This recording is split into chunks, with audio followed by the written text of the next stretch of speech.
반격이 시작됐다라고 표현했는데 제가 그걸 보여주는 사건 중에 하나가 또 안경환 교수 42년 전 가정보험 판결문 사건이에요. 굉장히 재밌는 사건입니다. 그래서 간단히 요약하면 두 가지 버전이 있다는 거죠. 두 가지. 하나는 비실명화하지 않은 개인정보가 드러난 버전이 있고, 또 하나는 정상적으로 비실명화를 해서 개인정보가 없는 두 가지 버전이 존재한다는 겁니다. 여기까지는 팩트인데 이건 사건이잖아요. 사건을 추적하고 프로파일링을 하고 전문가가 있어야 되지 않겠냐. 뭐 아는 게 있을지는 모르겠습니다만. 표창원 의원님 모시겠습니다.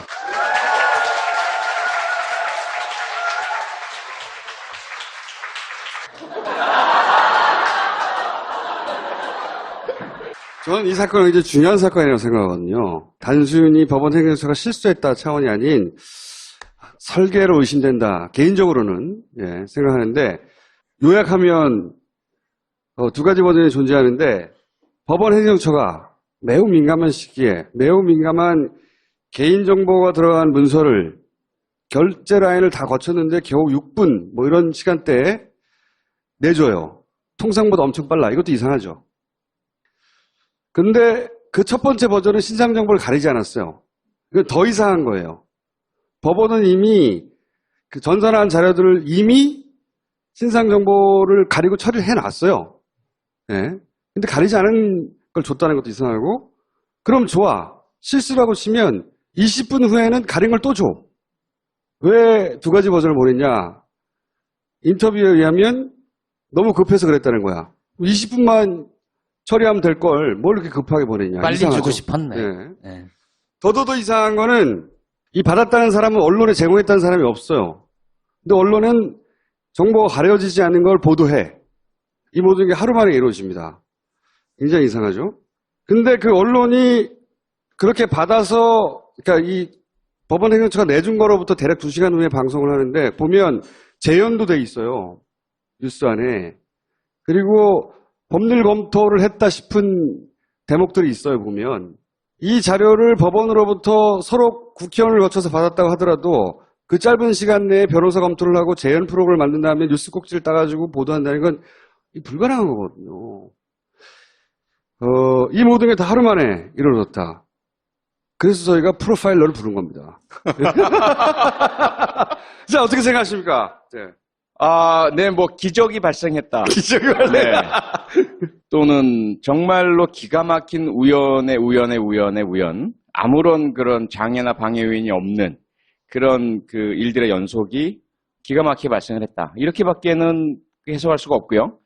그렇지 않다면 사전에 이미 이 문서 판결문의 존재를 알고 있던 누군가가 준비를 하도록 다 해두고 그리고 국회 법사위 위원이 요청을 하자마자 바로 이미 준비됐던 것을 보내는 시간, 그게 거의 한 8분 정도면 다 되기 때문에요. 6분, 8분이라고. 네. 주광덕, 권성동 두 분에게. 두 분 중에 한 분이겠죠. 그리고 말씀하신 것처럼 사실 TV조선에 보도된 내용은 그 상대방 여성분의 신상을 알고 있는 그런 그 이미 개인정보가 모두 보여진 그런 그 판결문이었고요. 결정문이죠. 그리고 그러한 부분들을 포함해서 대역 배우들 모두 포함해서 재연을 만들 수 있는 부분도 이미 다 알고 있는 상태에서 기획이 있어야만 가능한 부분이고. 그러니까 이게 법원에서 나오기 전에 내용을 알고 있지 않으면 어떻게 2시간 만에 하냐 이거죠. 국회의원이 그걸 받아서 기자회견도 하기 전이거든요. 그러니까 어떻게 보면 그 상임위 소속 인사청문위원보다도 방송국이 먼저 이 사실을 알고 있었을 가능성이 상당히 높고. 상당히 높아 보입니다. 그리고 방송국에서 국회의원에게 오히려 청탁을 해서 그 합법적인 절차를 요식행위를 거치도록 요청했다면 오히려 자연스러운 일련의 사건의 흐름이라고 볼 수 있죠. 혹은 누군가가 이걸 사전에 알고 있는 사람이 있어서 법원 행정처에도 요청이 갈 거니 빨리 처리해 주라고 하고. 그렇죠. 지금 국회의원에게도 그걸 합법적으로 취득하는 절차적으로 밟아두라고 하고, 그 다음에 방송국에도 이 뉴스가 이제 곧 터지니까 미리 준비하라고 자료를 주고, 이렇게 법원과 국회와 방송, 언론을 다 컨택할 수 있는 누군가, 그리고 이 자료를 미리 알고 있었던 누군가가 설계했다고 생각하면 자연스러워요. 누굴까요, 그게? 접니다. 너무 쉽게 자백을 하시는군요. 그리고 또 동시에 이걸 개인이 할 수 있겠나 이런 생각도 들어요. 그렇죠? 누군가 국회의원 하나가, 중앙당 의원 하나가 어떻게 다 움직여요, 이거를.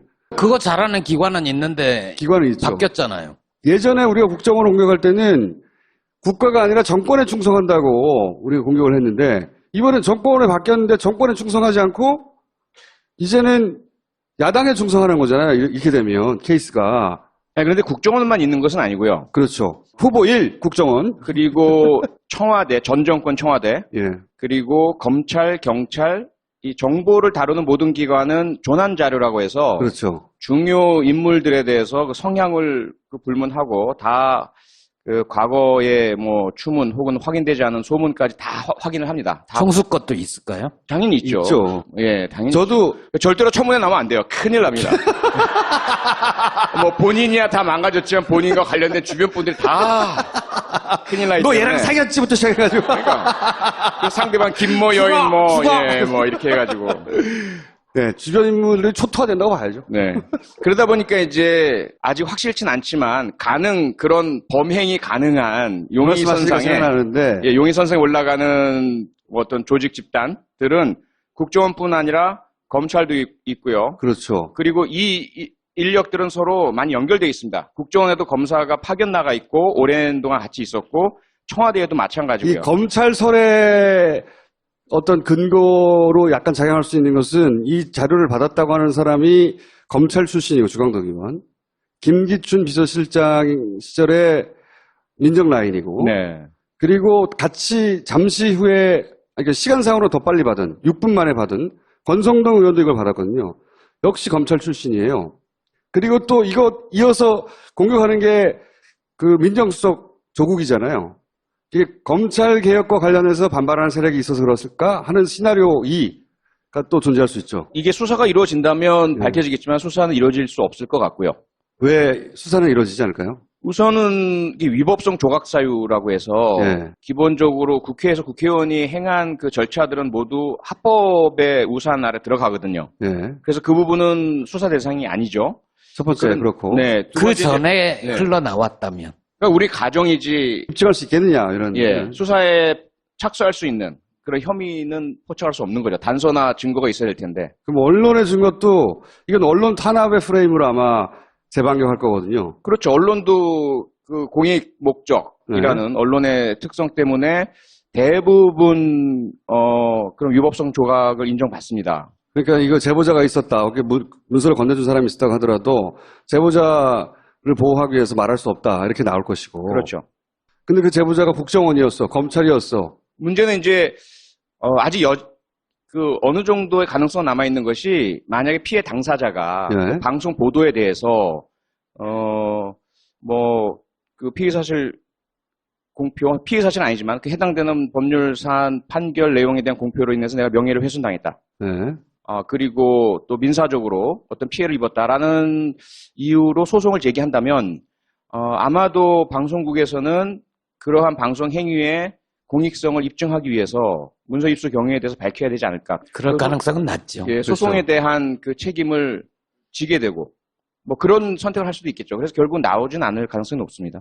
그러면 세 번째 후보는 법원인가요? 법원도 법원 내 양승태 대법원장을 비롯해서 문재인 정부를 탐탁치 않게 여기는 사람들이 있어요, 많이. 그렇죠. 법원이 가장 가능성은 높죠. 이게 쉽죠. 그런 행동을 하기가 하긴 쉽죠. 자체 내에서 그냥 판단 내려서 해버리면 되니까. 근데 법원은 자기들 금고에서 꺼냈으니까 네. 그게 이제 법원 가능성의 근거고, 근데 이제 반론은 법원이 하긴 너무 공격적이고 뭐랄까요, 과감하지 않나, 법원의 속성상. 다만 이제 법원 내에 그 결정문이 있는 것은 맞지만 그것이 법원에 있다는 사실 자체는 외부에서 발설되었을 가능성이 높죠. 법원 내부는 정보 조직을 갖고 있지 않기 때문에 그렇죠. 예, 네. 그걸 뭐 수시로 유명인이나 유력인들에 대한 과거 3, 40년 전 그 결정이나 42년 전이요. 예, 네. 그걸 뒤져보는 일은 안 하거든요. 그 안 누군가가 하죠. 미치지 않고서야. 예, 그 부분을 좀 찾아와 달라라는 이야기는 누군가 했다는 거죠. 그 이야기를 하는 사람은 법원 밖에 있는 인물의 가능성이 높은 거죠. 근데 이걸 뭐랑 비교를 해보면 괜찮냐면 예전에 이회창 후보 아들 병역 문제가 정치권에서 논란이 됐을 때 아들들 병적 기록표를 제시하라 이랬었거든요. 근데 그게 개인정보라고 해서 정말 꼭꼭 감춘 거를 나중에 찾아냈죠. 아주 우연한 계기로 그것도 나중에 이제는 말할 수 있다 해서 얘기할 때가 있을 텐데. 그렇게 멀리 갈 필요가 없이요. 네. 최근에 저희가 국회에서 그 백남기 농민 뭐 경찰 감찰 자료라든지 네. 또는 그 뭐 수사 관련된 자료라든지 개인정보라고 안 주잖아요. 안 줘요. 네. 개인정보 혹은 수사 중 또는 뭐 소송 대상이기 때문에 안 준다. 근데 사실은 그 국회에서의 감정 및 뭐 증언 등에 관한 법률에 보면 그런 사유는 국회 요청 제출 기피 사유가 아니에요. 국가 안보라든지 기밀이 아닌 한 제출하도록 되어 있는데도 불구하고 안 줍니다. 그 부처가 자체 판단해서 안 주는 게 엄청 많거든요. 엄청나게 많아요. 네. 그렇게 특히 해서 야당한테는 더 안 줘요. 더더군다나 이런 43년 전에 그 이 인사청문 대상인 후보자뿐만 아니라 그 상대방인 민간인 여성의 개인 신상 정보가 담겨 있고 상당히 아주 좀 은밀한 사적인 내용이잖아요. 그렇죠. 혼인과 관련된 그런 내용들이 또 개인 신상 정보, 주민등록번호, 본적 주소 다 있는 내용, 실명이 있는 내용을 8분 만에 넘겨준다? 네. 제가 1년 동안 국회의원 생활하면서 그런 기적은 전 만나본 적이 없습니다. 자료 하나 받으려면 얼마나 힘든데요. 결국은 안 줘요. 결국은 국회의원이 이게 무슨 국회의원이 무슨 권한이 있어? 라는 것을 1년 내내 느꼈었거든요. 그런데 뭐 이번 건은 정말 저는 이해할 수 없는 더군다나 법원행정처가 그걸 내줄 때 결제 라인이 있어요. 이거 왔는데 어떡하죠? 위에 물어보고. 두 단계, 세 단계가 있어요. 그러면 민감하면 민감할수록, 야, 그건 내주지 말았는지. 왜냐면 안 내줘도 처벌 규정이 없어요. 이게 경고만 하게 돼 있지, 각 부처의 독립성 때문에 국회에 내달라고 해서 안 내주면 처벌, 이게 없어요. 근데 이렇게 민감한 걸 이렇게 신속하게 내주는 거는 전례가 없다. 저도 많은 국회의원한테 물어봤던데, 야당 시절에 오래 겪어본. 제일 빨리 받아본 거는 아주 단순한 개인시장 정보인데도 불구하고 하루 만에 받은 게, 다음날 네. 받은 게 제일 빨리 받았다고 하더라고요. 하루 만에 온 건 엄청나게 빨리 오는 거죠. 단순한 거였다고 그러더라고요, 한 장짜리. 근데 이거를 6분 만에 보냈다. 이거는 말이 안 되는 겁니다. 도저히. 근데 아마 그것도 야당이잖아, 야당. 야당은 잘 안 주거든, 원래. 아직 여당으로 생각하나 보죠. 대법원 예규에도 그런 개인 신상 정보는 어떤 경우에라도 가리고 제거한 상태에서 보내주도록 되어 있거든요. 그 자체 얘기도 어긴 거예요. 절차도 어긴 거고. 저는 이제 말씀하셨듯이 국정원일 수도 있고 검찰일 수도 있고 뭐 법원일 수도 있고 우리가 생각하지 못하는 개인일 수는 없어요. 어떤 기관일 수 있다고 생각하는데 이게 저는 국정원적이라고 생각하는 게 제가 오랫동안 국정원과 몸을 섞었다고 할까요? 반쯤 영혼을 섞어본 결과 국정원의 그 기획의 특징은 1단계에서 안 끝난다는 거예요.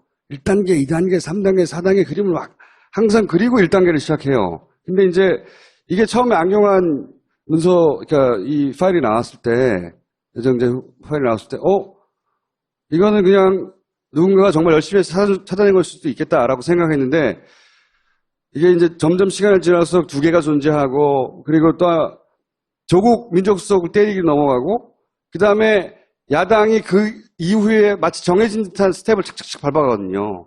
대출 국면을 만들어내고, 이건 굉장히 국정적이다. 그러니까 박정희, 박근혜로 이어지는 혹은 MB로 이어지는 그 라인들, 이 내부에 살아있었건, 혹은 뭐 외부에서 그쪽에다가 오더를 줬건, 그럴 가능성이 있다. 그러니까 찾기는 좀 어려운데 저도 상당 부분 동의하는 것이 네. 저희가 이제 프로파일링 할 때 MO라는 게 있거든요. 네. 모두스 오페란디, 모드 오브 오퍼레이션이라고 그래서 범행 수법 같은 경우죠. 근데 최동욱 전 검찰총장 사건 기억을 하시죠? 예, 예. 그 당시에 최동욱 전 총장의 그런 그 혼외자 의혹과 관련된 예. 원래 개인정보보호법에 의해서 공개될 수 없는, 제공될 수 없는 그런 자료들이 불법적으로 제공이 됐잖아요. 예. 그 과정과 대단히 흡사합니다. 이번에 일어난 그렇죠. 일들이. 그들이 하는 것이 그래요. 그 권한을 가진 기관에 요청을 하는 거죠. 그런 자료가 있는지 확인하고 요청하고 제공하라고 하고 그러한 제공에 따르는 필요한 절차적 요건들은 갖추게 하고 겉으로는 합법의 틀을 쓰는 거죠. 합법의 틀을 쓰는데 그 무리가 뒤따르고 결국은 어떤 규칙은 어기게 되어 있어요. 그리고 그렇죠. 그러한 부분들을 감당하는 누군가 희생양이 꼭 있게 마련이고 네. 뭐 그런 유사한 일들이 이번에도 또 일어난 것은 분명한데 그렇다고 해서 국정원이라고 단정은 제가 한 적은 전혀 없습니다. 네, 다른 관점에서 확실하게 합니다. 네, 기록을 다른 해요. 관점에서 한번 보면 국정원은 그닥 이해관계나 동기가 없을 수 있어요. 안경환 법무장관을 날리면서 동시에 조국 민정수석도라고 생각했던 그룹은 오히려 검찰 쪽에 가깝죠. 검찰이나 그렇게 그 관점에서 보자면. 네, 대법원 뭐 이런 쪽이 더 가까울 수 있죠. 그 관점에서 보면 그런데 검찰은 이렇게까지 공작적이지는 않아요. 원포인트로 때릴 수는 있어도 뭘 흘려서. 그래서 저는 이제 물증은 없지만 제가 겪어본 바로는 매우 국정원적이다. 그러니까 한 3, 4일 전쯤에 이런 그림을 그린 거죠. 쫙. 국정원에 파견 갔던 검사들의 작품? 그러니까 사실은 그게 뭐 그 기관은 아닌 것 같고요. 기관 내 의사결정은 분명히 아니죠. 기관 단위의 의사결정은 아니죠. 기관 예. 내에 있는 기관 내에 있는 일부 세력? 예, 그 어떤 정권 교체에 반대하는 생각을 가졌다든가, 혹은 검찰 개혁이나 전반적인 개혁에 대해서 동의하지 않는다든가, 혹은 그런 그 법무부 장관의 비검찰 인사가 오는 것을 반대하는 어떤 누군가와 연결되어 있고 이익을 공유하는 누군가.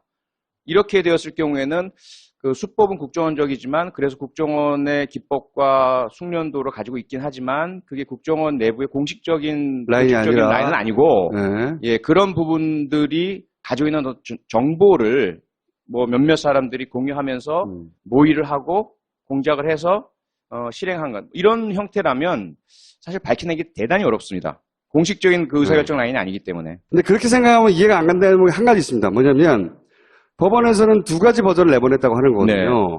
근데 저는 이게 믿기지가 않아요, 사실은. 잘. 법원은 전문가예요, 전문가. 그리고 거기 법원에는 명백한 규정이 이미 있어요. 아무리 급해도 20분 때문에 이 정보를 가리지 않고 준다는 것은 이해 안 가거든요, 도저히. 그래서 법원에서 나간 건 오히려 한 가지 버전밖에 없지 않을까라고 저는 생각하는데, 그러면 법원 행정처가 억울하니까 항의해야 되는데 왜 뒤집어 썼을까? 이 대목이 저는 이해가 안 가는데, 어쨌든 전체 학구에서 냄새가 많이 난다. 정윤회 문건 사건하고 비교하는데, 정윤회 문건 사건 때 유출 자체를 가지고 문제 삼았잖아요. 그래서 왜 네. 유출 자체를 문제 삼냐고 하는데, 이건 전혀 다른 거예요. 이 유출된 문서에 있는 사건은 다 일단락 된 거예요. 재판이 나와서. 거기 파헤칠 내용이 아무것도 없어요. 그런데 정윤회 문건은 그 문건의 내용이 파헤칠 내용이었단 말이죠. 수사하고. 근데 이걸 프레임을 틀어버린 거예요. 그거 완전히 다른 사건이에요. 어쨌거나. 그래서 조국 민정수석은 나간답니까? 조금 전까지 나온 기사를 보면 우선 그 4당 간의 원내대표 협의가 있었던 것 같아요. 협의가 있었고 그 전에도 사실 다들 이 상태를 부담스러워 했거든요. 자유한국당도 반대를 위한 반대만 하고 목리 부리고 국회 파행으로 몰고 가고 이러한 모습이 점점 지지자들로부터 외면받고 있다는 사실을 알고 있으면서 언젠가는 그리고 빨리 가급적이면 이 상황을 벗어나고 싶어 하고 있었거든요. 명분이 주어지기를. 그래서 계속 이제 흘러나온 말들은 뭐냐면 대통령이 사과를 해라. 뭐 이런 식의. 조국이 와라. 예. 그리고 이제 운영위에 민정수석이 출석을 해라. 뭐 이런 것들을 요구를 하는 것이었죠. 그러면서 일정 정도의 명분만 만들어준다면 우리가, 정부조직법, 그 추경, 그 국회 일정에 협조하겠다. 이런 이제 분위기는 있었어요. 그리고 우리도 마찬가지로 정부 빨리 출범을 해야 되는데 추경도 통과가 돼야 되고 정부조직법도 이제 통과가 돼야만 새로운 정부 구성이 될 테니까 그러니까 어쨌든 타협을 봐야만 하는 입장이었고요. 그러다가 이제 오늘 국회의장께서 이제 주재를 하셨고, 그리고 그 전에 청와대 정무수석이 왔었죠. 국회의장을 예방하면서 요청을 드렸고, 그러다가 이제 그 4당 원내대표 간에 만나서 합의한 내용이 아마 그거 같아요. 그래서 아마 조국 민정수석도 동의를 한 것 같고, 그래서 운영위원회에 출석하겠다. 조국 민정수석이 수석하는 것으로 이제까지 나온 기사만 보면 그런 것 같습니다. 좀 더 확정된 건 아닌데요. 수석하는 게 제가 보기엔 야당한테는 안 좋은 것 같은데. 그렇죠. 비주얼상. 그리고 논리적으로 잘 답변할 것 같은데. 네, 뭐 워낙 논리적이고 이 사건 자체에 대해서 민정수석이 뭐 더 이상 밀리거나 몰릴 이유가 전혀 없거든요. 기본적인 사과는 네. 할 테고, 네. 포괄적인. 그렇죠. 어쨌든 인사 문제가 생겨서 죄송하다는 사과는 할 것이고, 그 외에 질의나 공격에는 대단히 잘 방어할 것 같은데. 그렇죠. 근데 이제 이런 거죠. 때리는 게 목적인 거예요. 조국 지금 한 달 반 됐는데 민정수석을 어떻게 날려요? 못 날려요. 대통령이 미치지 날리지 않고요. 네, 그걸 뻔히 알지만 어쨌든 끌어내서 때리고 지지를 흔들고 잡음을 만들어내서 왜냐하면 기사를 다 읽는 사람보다 쓱쓱 이미지만 받아들이는 사람이 많으니까 어쨌든 지지를 끌어내리고 흔들어내려고 하는 거죠 지금. 그리고 일종의 성과를 올려야 된다라는 강박관념이 좀 있는 것 같아요. 그동안 그렇게 욕먹으면서 반대를 했는데 아무런 것도 얻지 못하고 물러서면 완전히 그건 뭐 죽는 거니까 무엇이라도 하나 가시적인 성과를 거둬야 될 텐데 그게 아마 민정수석의 운영이 출석인 것 같습니다. 민정수석 뭐고 하고 주는 거예요 그럼? 운영위원장은 안 바꾸나요? 원래 운영위원장은 여당이 했던 거잖아요. 네, 관행이죠. 네. 법적인 강행사항이 아니다 보니까 네. 자유한국당이 안 주고 있어요. 네, 지켜라라고 하는데 안 내놓고 있습니다. 그런 것도 처음 보네. 처음 봅니다, 진짜. 네, 예. 여당 국회 그 운영위를 소집할 수 있는 운영위원장 이걸 여당이 하거든요. 근데 지난번에는 자유한국당 여당이었으니까 운영위원장을 했을 거 아니에요. 조건이 바뀌었잖아요. 그럼 줘야 돼? 안 주고 있어요. 민주당에서 어떻게 해야 돼 이거? 여당이니까 여당답게 네.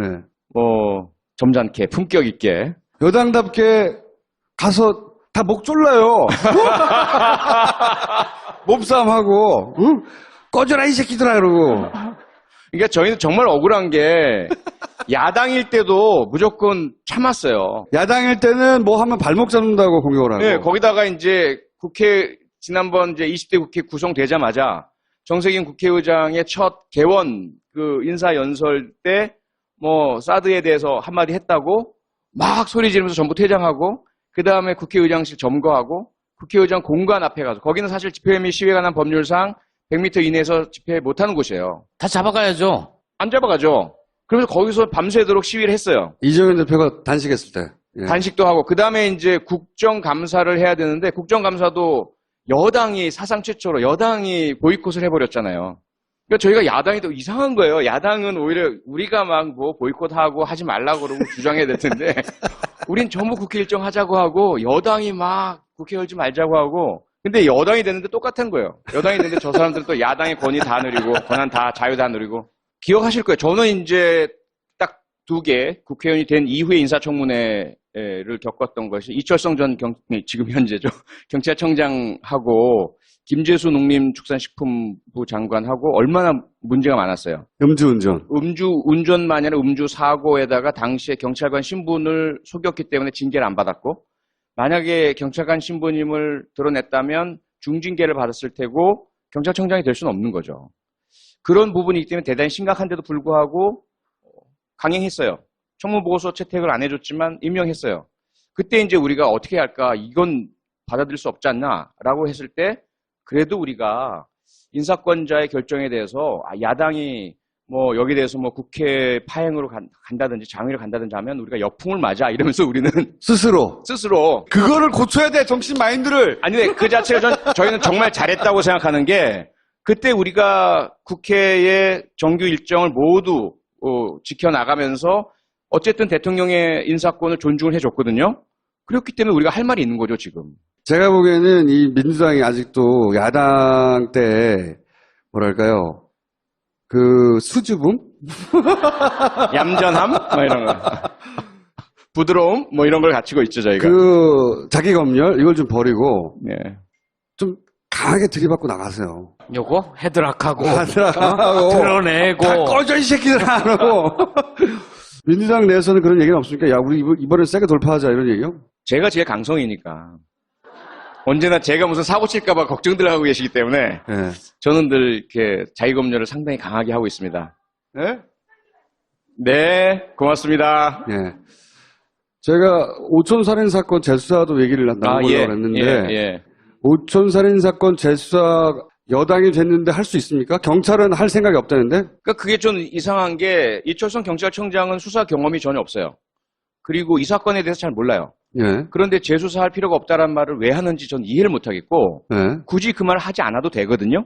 굳이 했잖아요. 그러니까요. 수사국장에게 위임해도 되는 것이고 그래서 저는 전혀 불필요하고 해서는 안 될 말을 했다라고 생각을 네. 하고 그 말을 하라고 누가 시키지 않았을까요? 그것도 설계자가 있는 아니, 그러니까 저는 경찰청장이 이 사건에 대해서 재수사할 생각이 없다는 말을 할 필요가 없거든요. 전혀 할 필요가 없어요. 네. 그 얘기를 왜 해요? 검토한다고 해도 되죠. 그거는 그 자체가 수사권 독립을 하면 안 된다라고 경찰청장이 외치는 거랑 똑같아요. 왜 우리가 수사권 독립을 하자고 합니까? 검찰이 쥐고 있고 경찰이 마음대로 못하니까라는 것인데 지금 수사 라인에도 들어가지 않고 형사소송법상 수사권이 없는 경찰청장인데 그 사람이 수사를 하지 않겠다라고 하는 것은 경찰 내 수사가 행정으로부터 독립되지 않다는 이야기예요. 그렇게 이야기해가지고 무슨 검찰로부터 수사권을 독립시켜달라고 할 수 있겠습니까? 그리고 그 사건에 대해서 왜 재수사하지 않겠다고 하는지를 모르겠어요. 그 모든 사건의 그 수사라는 것은 그 재판과 다르기 때문에 재심은 상당히 어렵잖아요. 요건도 강하고 다시 판결에 준하는 재심 결정이 있어야 되지만 수사라는 것은 행정행위이거든요. 얼마든지 혐의점이 더 드러난다든지 의혹이 제기된다든지 새로운 어떤 진술이나 증인이나 증거나 이런 것이 나타나면 당연히 재수사를 해야 되는 것이거든요. 이 부분은 경찰청장이 판단할 게 아니에요. 할 얘기도 아니고 수사를 담당했던 경찰서에서 다시 한번 들여다보고 그쪽에서 만약에 재수사할 필요가 없다라고 한다면 말이 돼요. 그러면 그 부분에 대해서 다시 챌린지하고 수사 이의 신청하고 이렇게 하면 되거든요.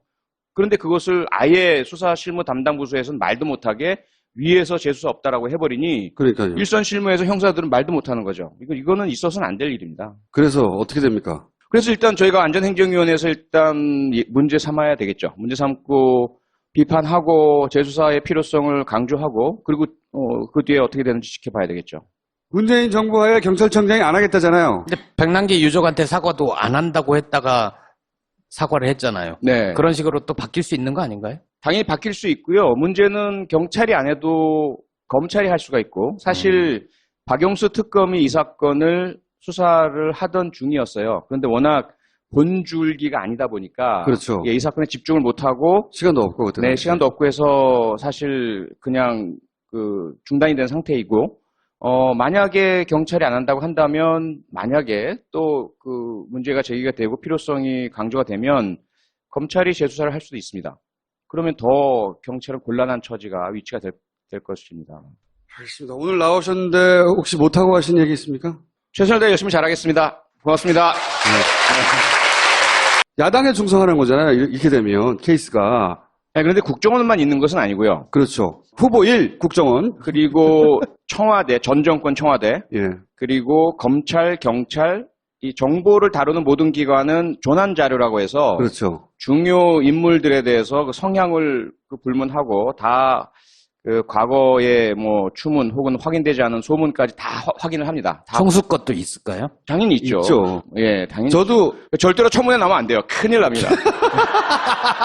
뭐 본인이야 다 망가졌지만 본인과 관련된 주변 분들이 다 큰일 나기 너 때문에. 얘랑 사귀었지부터 시작해가지고. 그러니까 그 상대방 김모 여인 뭐 이렇게 해가지고. 네, 주변 인물들이 초토화된다고 봐야죠. 네.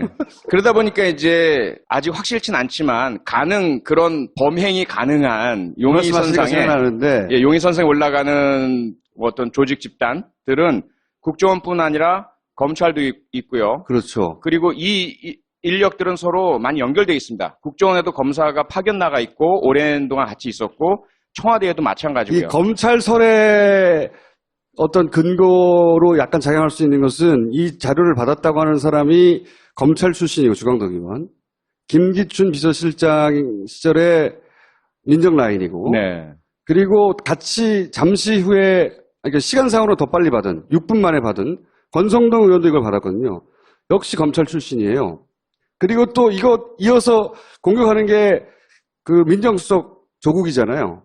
이게 검찰 개혁과 관련해서 반발하는 세력이 있어서 그렇을까 하는 시나리오 2가 또 존재할 수 있죠. 이게 수사가 이루어진다면 네. 밝혀지겠지만 수사는 이루어질 수 없을 것 같고요. 왜 수사는 이루어지지 않을까요? 우선은 이 위법성 조각 사유라고 해서 네. 기본적으로 국회에서 국회의원이 행한 처리하면 될 걸 뭘 이렇게 급하게 보내냐. 빨리 이상하죠. 주고 싶었네. 네. 네. 더더더 이상한 거는 이 받았다는 사람은 언론에 제공했다는 사람이 없어요. 근데 언론은 정보가 가려지지 않는 걸 보도해. 이 모든 게 하루 만에 이루어집니다. 굉장히 이상하죠? 근데 그 언론이 그렇게 받아서, 그러니까 이 법원 행정처가 내준 거로부터 대략 2시간 후에 방송을 하는데 보면 재연도 돼 있어요. 뉴스 안에. 그리고 법률 검토를 했다 싶은 대목들이 있어요, 보면. 이 자료를 법원으로부터 서로 국회의원을 거쳐서 받았다고 하더라도 그 짧은 시간 내에 변호사 검토를 하고 재연 프로그램을 만든 다음에 뉴스 꼭지를 따가지고 보도한다는 건 불가능한 거거든요. 이 모든 게 다 하루 만에 이루어졌다. 그래서 저희가 프로파일러를 부른 겁니다. 자, 어떻게 생각하십니까? 네. 네, 뭐 기적이 발생했다. 기적이 네. 또는 정말로 기가 막힌 우연의 우연, 아무런 그런 장애나 방해 요인이 없는 그런 그 일들의 연속이 기가 막히게 발생을 했다. 이렇게밖에는 해석할 수가 없고요. 네. 그렇지 않다면 사전에 이미 이 문서 판결문의 존재를 알고 있던 누군가가 네, 준비를 하도록 다 해두고 그리고 국회 법사위 네. 위원이 요청을 하자마자 네. 바로 이미 준비됐던 것을 보내는 시간 그게 거의 한 8분 정도면 다 되기 때문에요. 6분, 8분이라고. 네, 네. 주광덕, 권성동 두 분에게. 두 분 중에 한 분이겠죠. 네. 그리고 말씀하신 것처럼 사실 TV조선에 보도된 내용은 그 상대방 여성분의 신상을 알고 있는 네. 그런 그 이미 개인정보가 모두 그 절차들은 모두 합법의 우산 아래 들어가거든요. 네. 그래서 그 부분은 수사 대상이 아니죠. 첫 번째 그렇고. 네. 두 그 번째 전에 네. 흘러나왔다면. 그러니까 우리 가정이지 입증할 수 있겠느냐 이런. 예, 수사에 착수할 수 있는 그런 혐의는 포착할 수 없는 거죠. 단서나 증거가 있어야 될 텐데. 그럼 언론에 준 것도 이건 언론 탄압의 프레임으로 아마 재방영할 거거든요. 그렇죠. 언론도 그 공익 목적이라는 언론의 특성 때문에 대부분 그런 위법성 조각을 인정받습니다. 그러니까 이거 제보자가 있었다. 이렇게 문서를 건네준 사람이 있었다고 하더라도 제보자를 보호하기 위해서 말할 수 없다. 이렇게 나올 것이고. 그렇죠. 근데 그 제보자가 국정원이었어. 검찰이었어. 문제는 이제 아직 어느 정도의 가능성 남아 있는 것이 만약에 피해 당사자가 네. 그 방송 보도에 대해서 그 피해 사실 공표, 피해 사실은 아니지만 그 해당되는 법률 사안 판결 내용에 대한 공표로 인해서 내가 명예를 훼손당했다. 네. 그리고 또 민사적으로 어떤 피해를 입었다라는 이유로 소송을 제기한다면 아마도 방송국에서는 그러한 방송 행위의 공익성을 입증하기 위해서 문서 입수 경위에 대해서 밝혀야 되지 않을까. 그럴 가능성은 낮죠. 예, 소송에 그렇죠. 대한 그 책임을 지게 되고 뭐 그런 선택을 할 수도 있겠죠. 그래서 결국 나오진 않을 가능성이 높습니다. 그러면 세 번째 후보는 법원인가요? 법원도 법원 내 양승태 대법원장을 비롯해서 문재인 정부를 탐탁치 않게 여기는 사람들이 있어요, 많이. 그렇죠. 법원이 가장 가능성은 높죠. 이게 쉽죠. 그런 행동을 하기가 하긴 쉽죠. 자체 내에서 그냥 판단 내려서 해버리면 되니까. 근데 법원은 자기들 금고에서 꺼냈으니까 네. 그게 이제 법원 가능성의 근거고, 근데 이제 반론은 보여진 그런 그 판결문이었고요. 결정문이죠. 그리고 그러한 부분들을 포함해서 대역 배우들 모두 포함해서 네. 그 재연을 만들 수 있는 부분도 이미 다 알고 있는 상태에서 기획이 있어야만 가능한 부분이고. 그러니까 이게 법원에서 나오기 전에 내용을 알고 있지 않으면 어떻게 2시간 만에 하냐 이거죠. 국회의원이 그걸 받아서 기자회견도 하기 전이거든요.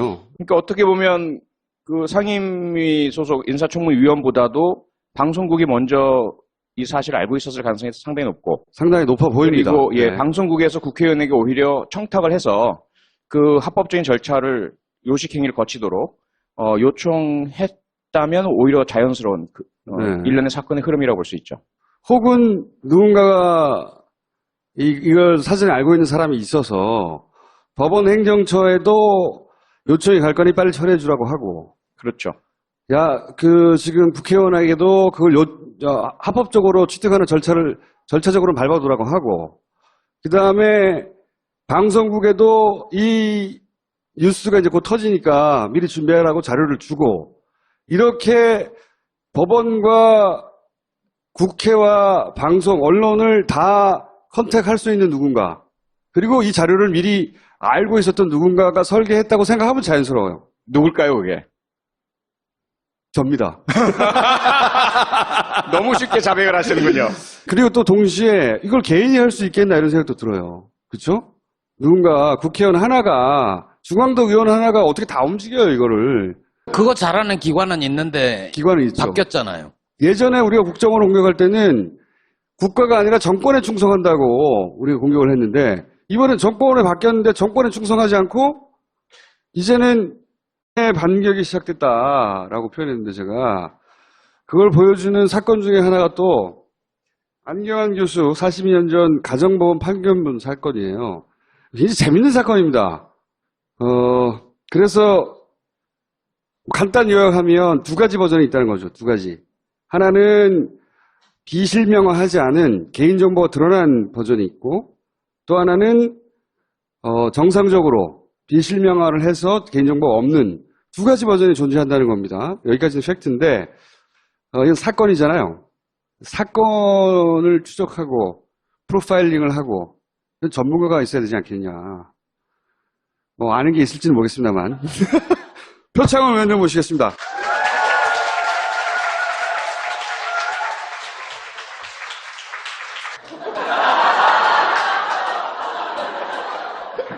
저는 이 사건은 굉장히 중요한 사건이라고 생각하거든요. 단순히 법원 행정처가 실수했다 차원이 아닌 설계로 의심된다. 개인적으로는 생각하는데, 요약하면 두 가지 버전이 존재하는데, 법원 행정처가 매우 민감한 시기에 매우 민감한 개인정보가 들어간 문서를 결제 라인을 다 거쳤는데 겨우 6분 뭐 이런 시간대에 내줘요. 통상보다 엄청 빨라. 이것도 이상하죠. 근데 그 첫 번째 버전은 신상 정보를 가리지 않았어요. 이건 더 이상한 거예요. 법원은 이미 그 전산한 자료들을 이미 신상 정보를 가리고 처리를 해놨어요. 근데 가리지 않은 걸 줬다는 것도 이상하고, 그럼 좋아. 실수라고 치면 20분 후에는 가린 걸 또 줘. 왜 두 가지 버전을 보냈냐? 인터뷰에 의하면 너무 급해서 그랬다는 거야. 20분만